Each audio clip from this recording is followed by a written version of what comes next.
Melvin was a very talented singer, although he would rarely, if ever, sing in public. He would sing in the shower.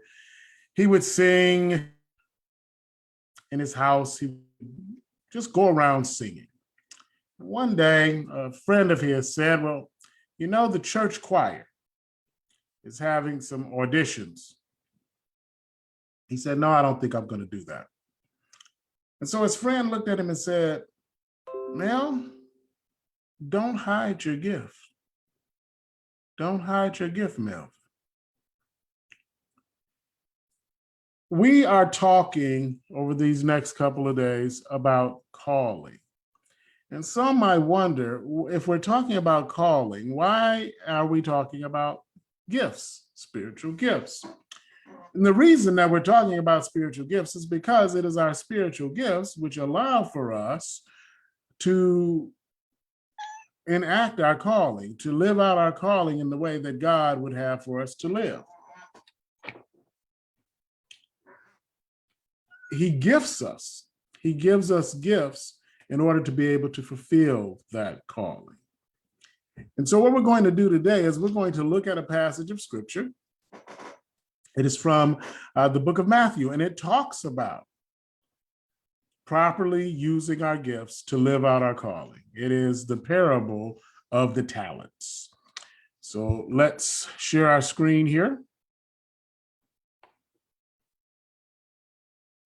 I'm without a mouse this morning, so I'm actually using the touchpad, which I am not as good at. Okay, so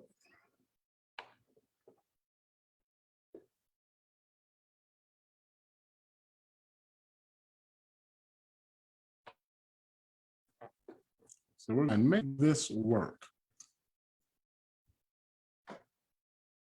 Again, it will be like a man who calls his servants and entrusts wealth to them. To one, he gave 5 bags of gold, to another bags of gold, and to another 1 bag, each according to his ability. Now, here again, he's giving to the individuals according to their ability. And of course, God gives us our gifts. And through those gifts, we have our ability.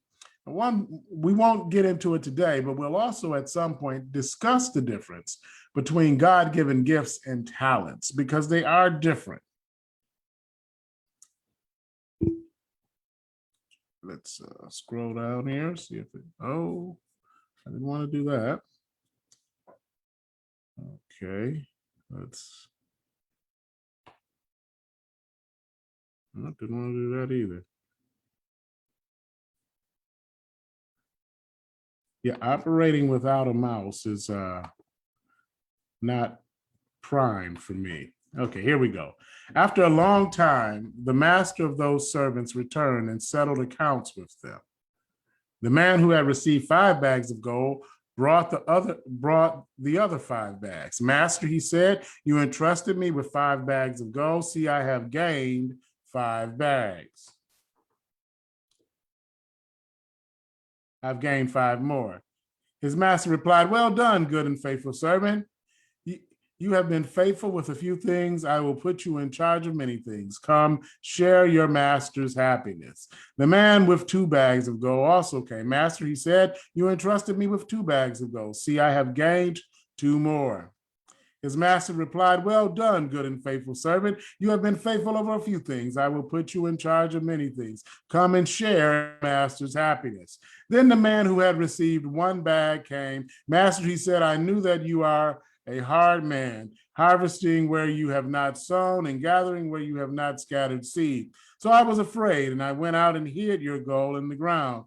See, here is what belongs to you. His master replied, you wicked and lazy servant. So you knew that I harvest where I have not sown and gather where I have not scattered seed. Well, then you should have put my money on deposit with the bankers so that when I returned, it would have received it back with, I would have received it back with interest. So take the bag of gold from him and give it to the one who has 10 bags. For whosoever will be given more, the more will have for whosoever has will be given more, they will have an abundance. Whosoever does not have even what they have will be taken from them and and throw that worthless servant outside into the darkness, where there will be weeping and gnashing of teeth.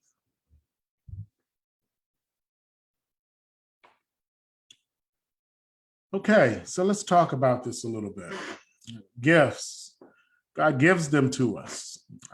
And sometimes I think we think they're permanent, but it's just like anything else. We all know how to walk, but if you were in a bed and you decided not to get out of bed for a long period of time, those leg muscles will atrophy. And all of a sudden, even though you know how to walk, you won't be able to do it because you don't use it, you lose it. And it's the same with our gifts. God gives us those gifts because he wants us to fulfill our calling, what he has called us in life to do. A calling that, of course, over time changes, but he gives us and prepares us for whatever it is that he has called us to. And if we refuse to use the gifts that he's given, then he takes them.